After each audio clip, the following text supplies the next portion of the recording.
नमस्कार दोस्तों, कैसे हैं आप सब लोग।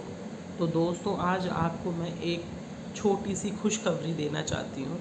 खुशखबरी ये है कि भाई मैंने अपने फ़ोन से जियो सिनेमा ऐप को मैंने डिलीट मार दिया। डिलीट इसलिए मारा क्योंकि मैं उस पे सिर्फ बिग बॉस देखती थी और बिग बॉस के अंदर अब सिर्फ धोखेबाजी चल रही है, चालबाजी चल रही है। तो अब उसको देखने का कोई मतलब ही नहीं है। तो इसलिए अब मैंने उसको डिलीट मार दिया। तो मैं जो देख रही थी बिग बॉस, उसका रीज़न था कि मैं लवकेश को, विशाल को, शिवानी को और सना मकबूल को, इनको मैं सपोर्ट कर रही थी। मेरा फेवरेट जो कंटेस्टेंट था वो था लवकेश और विशाल।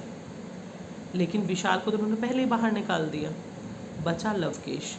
तो लवकेश को इन्होंने धोखे से बाहर निकाला। लवकेश को बिग बॉस वोटों के आधार पे कभी भी बाहर नहीं निकाल सकते थे। उसके साथ में आपने धोखा किया। बाहर से उसको इतना वोट मिला था, आप फेसबुक उठा के देख लो, हर एक पोस्ट पे लवकेश के पे, विशाल के पे, हर जगह पे सिर्फ विशाल और लवकेश को, शिवानी को, इनको सपोर्ट करते हुए लोग आपको दिखेंगे।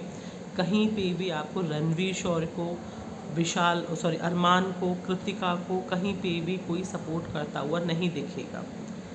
100 में से 5% लोग होंगे जो बोलेंगे कि हमें अरमान को या फिर रणवीर को हमें वोट करके उनको हमें विनर बनाना है। बाकी 95% जनता जो है वो कटारिया और विशाल के साथ थी।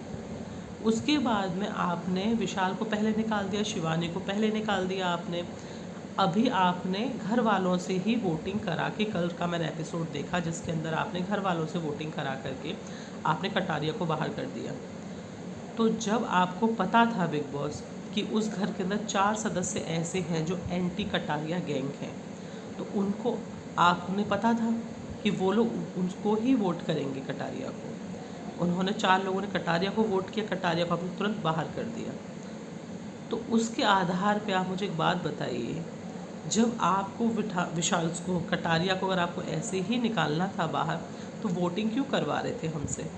वोट नहीं कराना था ना। फिर तो आप सबसे ऐसे ही करके निकाल दो सबको कि भाई आपस में डिसाइड कर लो, 4 लोग मिल कर के किसको निकालना है।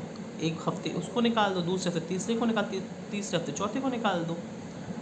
तो ऐसे करके अगर आपको करना था तो हम लोगों का टाइम क्यों बर्बाद कर रहे थे? तो इसलिए भाई मैंने डिलीट कर दिया। ठीक है। साईं केतन का कोई इन्वॉल्वमेंट नहीं है शो के अंदर, कृतिका मलिक का कोई इन्वॉल्वमेंट नहीं है शो के अंदर, जिनको फालतू रखा गया है और वो फालतू ही लोगों को बोर कर रहे हैं। रणवीर का है कि हाँ वो बॉलीवुड से है तो लोग उसको सपोर्ट कर रहे हैं, अनिल कपूर के संग में उनका फ्रेंड है वो, तो उसको सपोर्ट कर रहे हैं। फर्स्ट डे से अनिल कपूर ने कटारिया, सना, शिवानी, विशाल, इनको हमेशा टारगेट किया। अरमान ने विशाल को मारा, अनिल कपूर ने एक शब्द नहीं बोला, बिग बॉस ने एक शब्द नहीं बोला। क्यों? क्योंकि टीआरपी आ रही थी। उसको, अरमान को रणवीर शौर्य उसको सपोर्ट कर रहे थे, तो इसलिए उन्होंने कुछ नहीं बोला। उसके बाद में आपने अब रातों रात आपने विशाल को निकाल दिया, शिवानी को निकाल दिया, आपने कटारिया को निकाल दिया, अरमान को निकाल दिया, जिसको बहुत पहले निकाल देना चाहिए था अरमान को। तो अरमान ने पूरे घर का तालाब जो था गंदा कर दिया। जैसे बोलते हैं ना, एक मछली पूरे तालाब को गंदा कर देती है, इसी तरीके से अरमान ने और कृतिका ने पूरे बिग बॉस को गंदा कर दिया। उनको आप लोग लेके ही क्यों आए, मेरी तो यही नहीं समझ में आया। सना मकबूल इतनी बढ़िया लड़की है, उसको हमेशा से ही गलत दिखाया गया। उस लड़की में इतनी स्पिरिट है कि वो अकेली पूरे घर को चला रही है, पूरे घर को इन्फ्लुएंस कर रही है वो अकेली लड़की। और उसके बाद आप हमेशा उसको गलत दिखा देते हो कि वो तो मतलबी है, मतलबी। तो भाई वहाँ पे हर आदमी मतलबी बिग बॉस में, कौन ऐसा बंदा जीतने नहीं आया? ऐसा थोड़ी फालतू टाइम बर्बाद करना है, हर आदमी जीतने आया वहाँ पे। अगर वो ये कह रही है अपने मुँह से कि मैं जीतने आई हूँ, जीतना चाहती हूँ, तो क्या गलत कह रही है वो? रणवीर ने भी तो बोला कि मुझे 25 लाख रुपए चाहिए, ट्रॉफी की ज़रूरत नहीं, 25 लाख रुपए चाहिए मुझे। तो उसने भी तो बोला ना वो। तो उसको क्यों नहीं गलत दिखाया गया? लेकिन अगर सना ने बोला कि हाँ मैं जीतने आई हूँ, यहाँ पे जीतना चाहती हूँ, तो उसको आपने गलत दिखा दिया कि मतलब ही हो तुम। तो ऐसे नहीं होता ना बिग बॉस।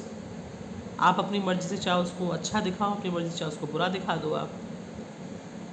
तो भाई अब तो जो शो में देखने लायक लोग थे वो सभी निकल चुके हैं। अब आपको देखना है देखो, नहीं देखना है मत देखो, कोई फ़र्क नहीं पड़ रहा है। तो मैंने तो अब हाथ जोड़ लिए जियो सिनेमा से और मैंने डिलीट कर दिए जियो के सारे ऐप अपने फ़ोन से। और अब आप लोगों की इच्छा है, आपको जो करना है करो, ठीक है। इतनी सी ही बात मैं कहना चाहूँगी, तो उसके लिए बहुत बहुत धन्यवाद। Thank you.